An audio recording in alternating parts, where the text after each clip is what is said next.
भारत में अब हम सिर्फ बचत के लिए ही बैंकों में पैसा नहीं रखते। कभी हम जहां नौकरी करते हैं वहां सैलरी के लिए भी किसी बैंक में खाता खोल दिया जाता है।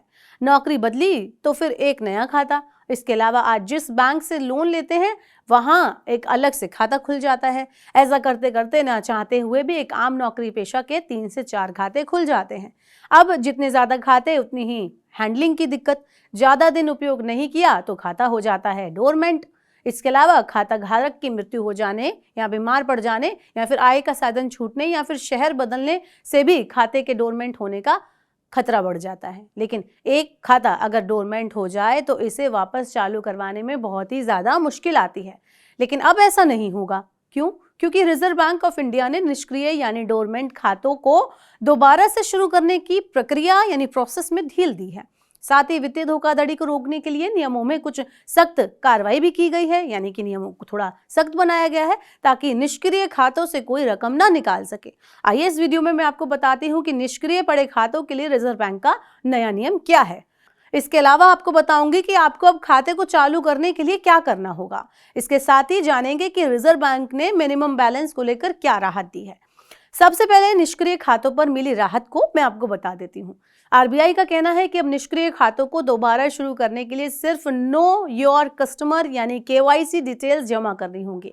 केवाईसी डिटेल्स को बैंक की किसी भी ब्रांच में सबमिट किया जा सकता है। ये प्रोसेस खाता धारक के अनुरोध पर वीडियो कस्टमर आइडेंटिफिकेशन प्रोसेस यानी वीसीआईपी के जरिए भी पूरी की जा सकती है।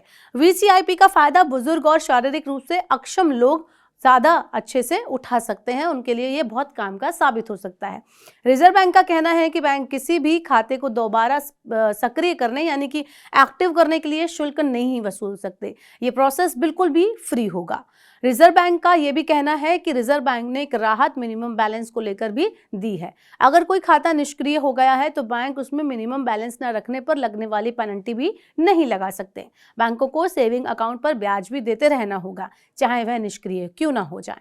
इकोनॉमिक टाइम्स की एक रिपोर्ट के अनुसार आरबीआई ने बैंकों को एक एनुअल रिव्यू भी करने का निर्देश दिया है ताकि उन बैंक खातों का पता लगाया जा सके जिसमें 1 साल से कोई भी लेन देन नहीं हुआ है। अब जान लेते हैं कि रिजर्व बैंक ये कवायद आखिर कर क्यों रहा है और ये दिशा निर्देश कब से लागू होंगे। आरबीआई के मुताबिक देश में जितनी तेजी से वित्तीय धोखाधड़ी बढ़ रही है, इसके जोखिम को कम करने के लिए निष्क्रिय यानी डोरमेंट खातों का पता लगाना जरूरी है। निष्क्रिय खाते जब दोबारा सक्रिय हो जाएं तो उनसे होने वाले लेन देन की कम से कम 6 महीने तक हाई लेवल पर निगरानी करनी होगी और निगरानी करनी चाहिए भी। क्यों? क्योंकि इसका पता कस्टमर और बैंक स्टाफ को नहीं लगना चाहिए। इससे निष्क्रिय खातों के जरिए होने वाले फ्रॉड को कम करने में मदद मिलेगी। आरबीआई के ये बदलाव 1 अप्रैल से लागू होंगे। क्षेत्रीय ग्रामीण बैंक और सहकारी बैंक समेत सभी कमर्शियल बैंकों को इन निर्देशों का पालन करना होगा।